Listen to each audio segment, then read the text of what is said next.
Welcome. I'm Doug Sesserman, privileged to serve as the CEO of Americans for Ben-Gurion University, and welcome to hashtag Webinar Wednesday. We took a little break during the summer, but we're back with a big topic. And actually, Professor Guy Ben-Porat, one of Israel's leading experts in politics and chairing the department at the university, is with us today.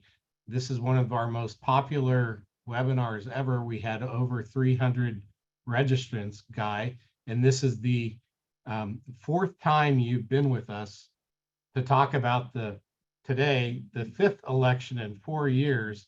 How do we get to this situation, and what does it mean for the future? But before doing that, I just want to thank my staff behind the scenes, especially Leora Miller and Liz Kirshner for their incredible work, and Tali Goldchef, who runs our marketing and communications effort and curated everything. Also, Dana Ben-Yamin, who works as our liaison in Israel.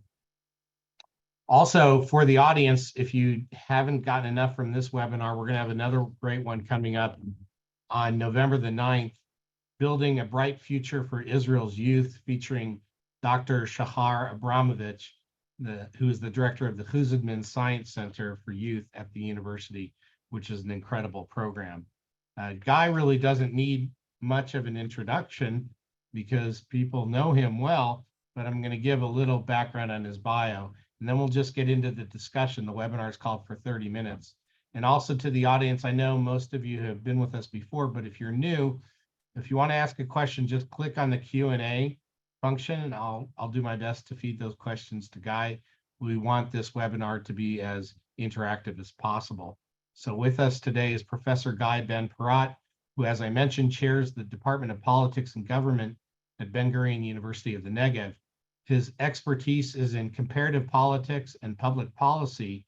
He's the co-author of the recently released book, Policing Citizens, Minority Policy in Israel, and the author of several other books, including the award-winning Between State and Synagogue, The Secularization of Contemporary Israel. A popular and respected teacher, he has won several faculty awards for teaching at BGU. Guy has also pioneered recently a new program and research center focused on the concept of a shared society in Israel. Professor Ben-Porat received his BA in political science and psychology from Tel Aviv University and his PhD in political science from Johns Hopkins in the US. Guy, welcome to hashtag Webinar Wednesday for the fourth time, making you by far our most favorite and often featured guest. Last day of being in the department, finishing my role as of tomorrow. But other than that, all the same. Okay, so let's start by just kind of jumping right in. This is Israel's fifth election in 4 years, scheduled for November 1st. And here in the US, we are really interested about this, but also confused. So help us understand a little bit of background on Israel's parliamentary democracy and how we find ourselves in this situation once again. So to make it short, Israel has a parliament of 120 members. In order to form a coalition, you need 61 members to support you as a prime minister. And for the past 4 elections, we were not able to have a stable coalition that will hold for the whole 4 years term. They break apart every time for a different reason.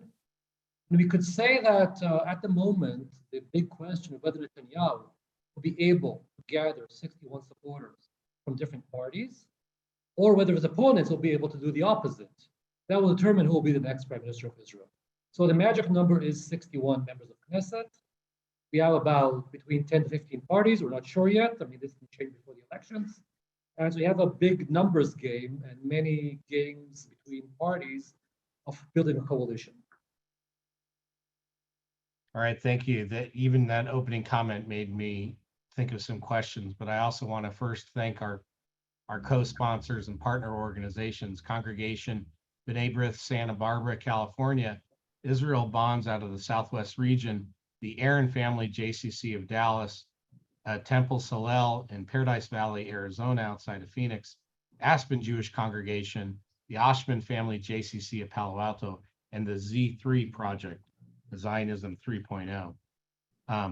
For all of you, we love to partner with other organizations where our content can be part of your pro-Israel product. So reach out to us anytime. We love to feature your organization in our programming. Okay, Guy, let's go back to the coalition that failed. There was a lot of hope. It was a true coalition from the left and the right, but it seemed maybe at the beginning that coalition was really about ousting Netanyahu than anything else. Is that really the case? And is that why things fell apart? Is that why things fell apart? This is really an interesting coalition. I think something that we've never had before. Not only left and right, but also an Arab party in the coalition, which is really extraordinary. Now, originally, what brought this coalition together was Netanyahu. The idea that all these parties and people from left and right thought that Netanyahu should not return to power due to his ongoing trial. Now, when you have this coalition in process, many things happen. I think for some of them, there was a learning curve in terms of maybe we can make partnerships across the board. For others, this went too far in terms of what they had to compromise, especially for people on the right side of the coalition. There were personal issues and vendettas that played out. And eventually the coalition fell apart because it depended on all its members. And at the moment where people began to defect, the coalition fell apart. It was on a very, very narrow margin of 61 members of different parties. Within the parties themselves, you had doubts and debates about the coalition. So this was very, very fragile. It held together under the threat of Netanyahu's return, but that was not enough eventually. And that's why the coalition collapsed. Okay, once again to the audience, if you have a question, just click in the Q&A function.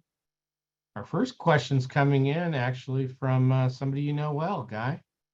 Our former star employee, Philip Gompertz, who's sitting there in California. I assume he's in Los Angeles. He's asking, how will the fact that Biden is expected to exceed all Iran's demands and the billions of dollars will go to Iran to fund terrorist organizations, what will that have to do with the outcome of this election, Biden's position with Iran? I'm not sure that much. I mean, each side can claim that he has the solution. Netanyahu was very adamant against the Iran deal, but the deal was signed above his head by the Obama administration, and it caused a big rift from the Democrats. At the same time, he was able to align with Trump to withdraw from the agreement, but in that period, Iran made huge progress towards nuclear capability. So Netanyahu, can play on all sides here. His opponents will say that they continue to vow that Iran will not have nuclear weapons. But eventually, I'm not sure how much the outcome depends on Israel. So I'm not sure whether a different prime minister would have that much capacity to do different things.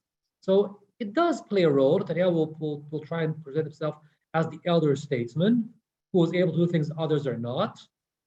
His opponents will say that, he actually failed because in his time, after the withdrawal of the US from the agreement, Iran ran towards the bomb. So I'm not sure it's a conclusive thing for either side to claim that he can promise anything. I assume that this is the case, but you just challenge me if I'm wrong. But like in the States, probably the electorate, the politics, the citizenry is more interested in domestic issues than foreign policy when they vote for a candidate? Well, I think security is a major issue in Israeli politics, always has been. I'm not sure in terms of ideology or agenda, there's a wide difference between the parties on the center and on the right. I think they're actually going for the same place. Netanyahu will play on his capabilities, on being the experienced elder statesman who was able to withstand American pressure. Will that make a difference? I'm not sure. I think this election is pretty much like the former three elections, about one thing, whether Netanyahu should be the next prime minister. That's what people vote about. So we're getting a great question from Neil Greenberg that's related to what you're saying. He's asking, what effect will the Netanyahu trial have on the election, if any? And is there a Likud #2 that might draw the same number of seats?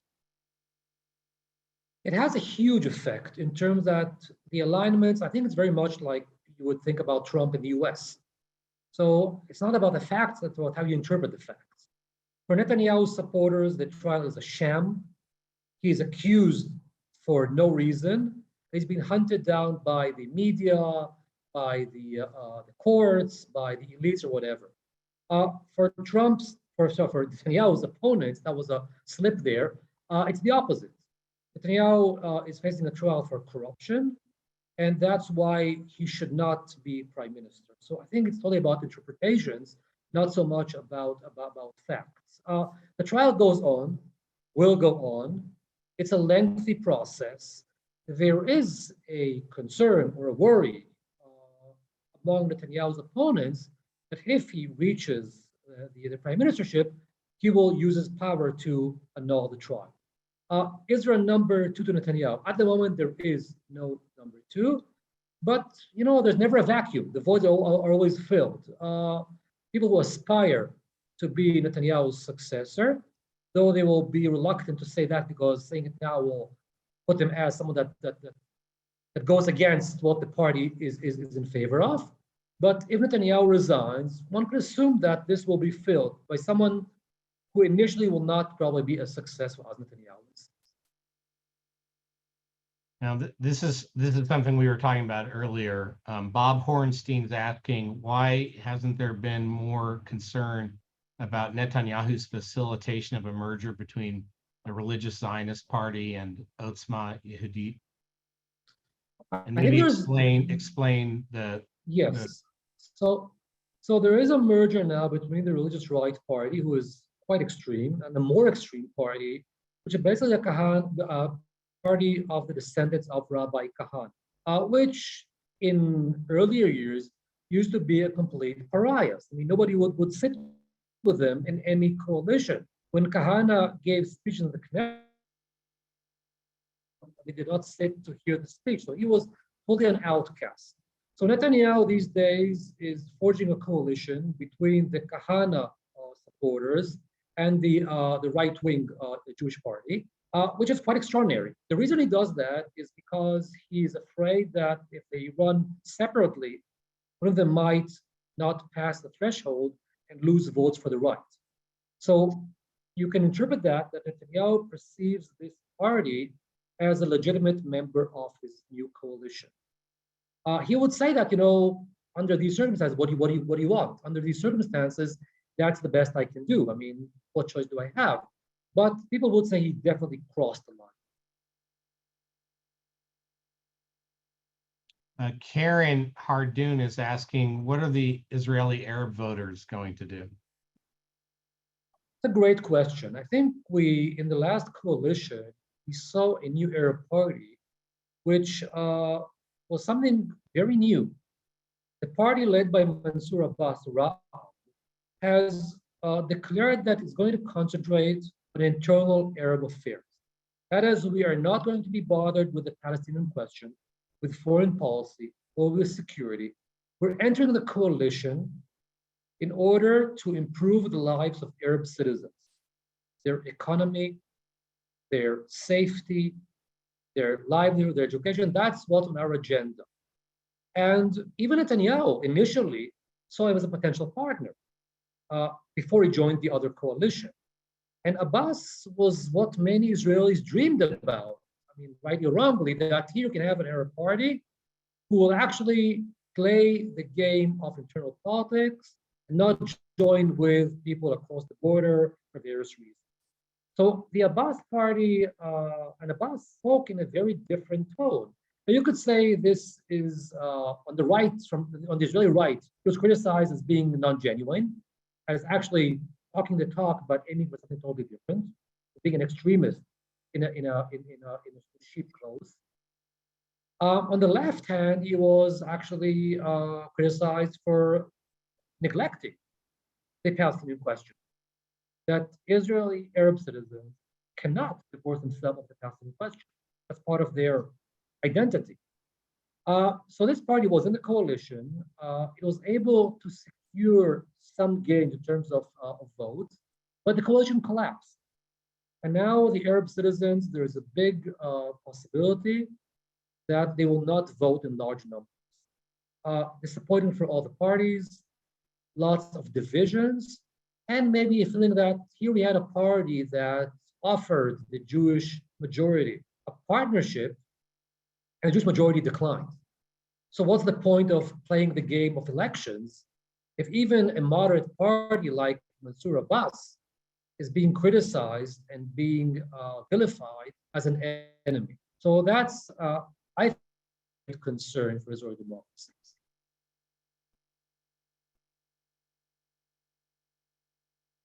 Can you still hear us, Guy? Yes, I can hear you. Okay, great. The video's a little glitchy and the sound's coming in and out just a little bit. Being in Egypt, that's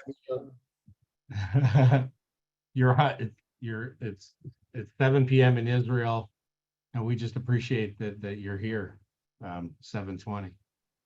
Ernie Simon, one of our board members, is asking about an interesting question about really the relationship of the Jews in Israel with the Jews in the States as it relates to political activity.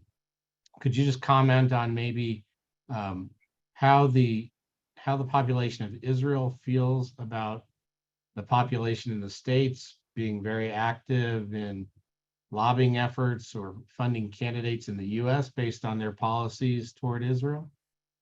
I can write a book on that, I think. It depends who they support, of course. Netanyahu and the right wing has been receiving money from the US, evangelicals, from right-wing Jews. I mean, this is not something new. And so is the left. But both sides are receiving support from abroad, and it's been so for many years. I think what we are witnessing, and I think this is for another seminar maybe, is a very worrying divide between Israel and the American Jewish population, particularly the liberal Jewish population. And that, I think, has a lot to do with Netanyahu's policy in recent years. Netanyahu's making coalitions with Trump, with the evangelicals, with right-wing Jews in America, and to a large extent neglecting or looking over the majority of American Jews. And that relates also to their place in Israel in terms of Reform and conservative Judaism, which has been completely shunned. So I think there's a big story here which can't be summarized in a few sentences. So Israelis, to answer the direct question, will support American support if it comes to their side, and that's, I guess, natural. Okay, I think there is I think we just found another webinar topic, actually. Nachman Shai, the Minister of the Diaspora, gave a nice talk at the 125th anniversary of the First Zionist Congress in Basel, Switzerland, just a few days ago. And he was talking about the need to reimagine the relationship between the diaspora and Israel. That it used to be the diaspora existed to just support Israel, and now we really need to think about how Israel can support the diaspora to keep the Jewish world strong and thriving for the future. I think we are. I mean, if I could use a sentence, yeah, I think we need to rethink the equation in which American Jews send money and Israel gives American Jews identity. I think this was a problematic equation from the get-go. But I think at the moment, the developments among the American Jewry in terms of the way they see their identity and what Israel needs and does, I think need a rethinking. Thank you. We have to bring you back for a fifth time to talk about that. Karen Hardoon, she's asking a follow-up question. We were talking about this earlier, and I think it's the situation. She's asking, do you foresee that in the end, there'll be another fragile, unstable government, and we're going to be in the same situation a year from now? And if so, how would Israel go about a more fundamental change to the electoral process? If we had an answer to this question, I think we would all be much happier. It's hard. I mean, there are several scenarios possible at the next election. One is that Netanyahu will form a coalition with 61 members who will be an extreme right coalition. It will lean on the very extreme elements of Israeli politics. It will be having the Ku Klux Klan in your government, basically, to some extent. Now, this coalition might be stable internally, will be subjected to external pressure. I mean, this government will have to deal with the world. I'm not sure the world will be happy to see such a government in Israel. So this will be a very, very tricky thing to handle. And it depends what Netanyahu wants. I mean, does he want to protect himself from the trial? Does he want really to rule? So the other option is that Netanyahu will extend a hand to one of the central parties and offer them some deal, making some coalition together, maybe a prime ministership in rotation. Netanyahu has done that in the past, and the parties have very limited faith in Netanyahu. So that'll be something that will be very hard to forge because of the lack of trust between the parties. The third option is a non-Netanyahu coalition. That again would be a coalition based on very, very different elements with many contradictions. So it'll be very difficult to sustain. So in all three scenarios, it's very hard to see stability. Now, what's it for the future? Well, I'm going back to a question that was asked before. Some people say that if Netanyahu will retire after the next election, or if the religious parties will defect from his coalition or his future coalition, then it's a whole new game. At the moment, we have a Netanyahu future coalition based on the ultra-Orthodox, the right wing, and the Likud. And it's pretty stable at the moment. But this can break apart if the next election will not bring the results. So let's talk a little bit about the two-state solution. Is that not something that's really even a platform item in this election? Well, the two-state solution has been mentioned by many. Even Netanyahu at some point talked about the two-state solution. It's a very vague concept. At the moment, most of the major parties, the Likud, of course, those are the more centrist parties, are saying at the moment this is not an issue. Palestine is not ready yet, and all these excuses. So it's not an issue on the election platform, but it's definitely an issue in real life. If you look at the demography and politics and other things, it's not going away. So the Palestinians are not going anywhere, neither are the Israelis. So this two-state or any other solution is definitely something that is relevant, but unfortunately not in political discourse these days. Interesting. So the pain of the existing problem is not big enough in a way for the country for it to be an issue in electing a prime minister. That's one side of the equation. The other is that there's so much disagreement and so much other issues that are occupying the political discourse that this is being pushed aside. But as I said, for all the wrong reasons. So let's talk a little bit as we close just on some of the other issues. And Stephen Sirkin's asking a question about what are the polls showing? We were talking about this a little bit earlier in prep for the webinar. Just give us a sense, maybe start with the polls. What are the polls showing? And then what are some of the other issues that voters are making decisions based on? So the polls are showing stability in the wrong sense of the word, that people are not shifting from their position. So at the moment, by most polls, Netanyahu does not have the desired 61. There is some shift between the parties on the right and the left, but the polls also show that several parties are on the risk of not passing the election threshold. If that happens, that changes the whole equation.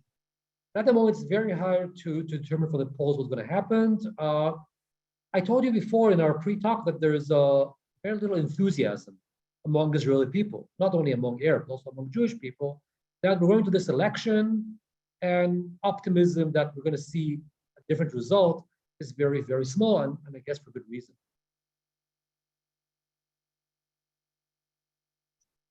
Any closing thoughts, Guy? I think I'm more confused after our conversation than I was even before we Well, started. welcome to the club, as we all are. I think the interesting development is on the fringes, on the Arab parties, and on the Haredi ultra-Orthodox parties. I think there are two kind of questions to look for the future. First, will the Arabs show up and vote in large numbers? This is significant for the election results. And regarding the Haredim are aligned with Netanyahu. This is a change. In recent years, they were able to play a pivotal role. They've been able to negotiate with all parties and secure themselves what was important for the Haredi community. And in recent years, they became aligned with Netanyahu. We are with Netanyahu no matter what. And this has lots of support from their population. The Haredim have shifted to the right. So every day, the general Haredi opinion is very anti-Arab, very, very right. But they also have other things on their agenda. They have the issue of education and poverty and housing, which are very important to them. So if Netanyahu is not able to form a coalition, and there is another election or another shift in coalition, and they will be promised to attend to other concerning issues, will the Haredim desert Netanyahu? That's a big question. There were some hints that they will, although the Haredi public is adamant to stay with Netanyahu. But when push comes to shove, it'll be about whether they can continue to fund their education and to receive their state allowances, then I think everything is for grabs. Thank you. Well, our most active question from the audience this time goes to Karen Hardoon. Thank you for being so engaged. She's asking, I'll give her the final question. Net of all this, Guy, do you feel like an optimist or a pessimist as it relates to this election?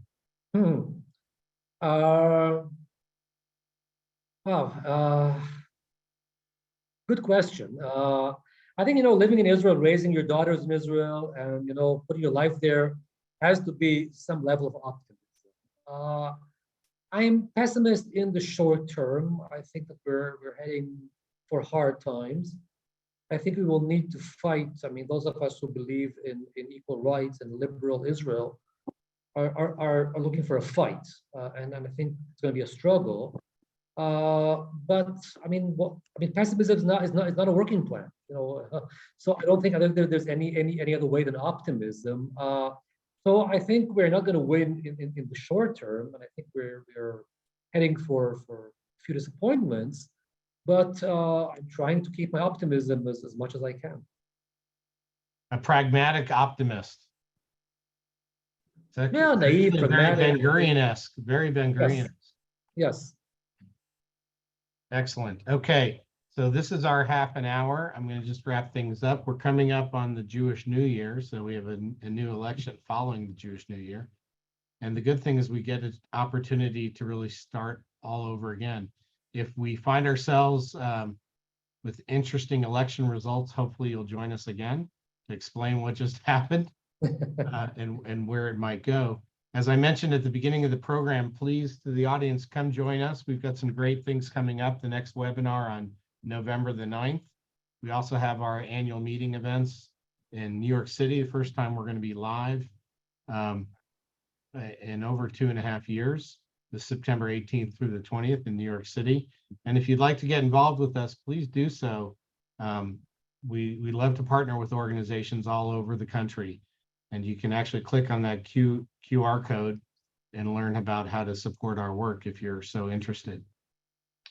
David Ben-Gurion, Israel's founder and first prime minister, and the person who we're proud to have as the namesake of our university, once said that the test of a democracy is the freedom of its criticism. And on that standard, Israel is about as robust a democracy as exists in the world. So thank you, Professor Guy Ben-Porat, for joining us once again. And thank you to the audience for staying so involved. Take care, stay healthy, and be well.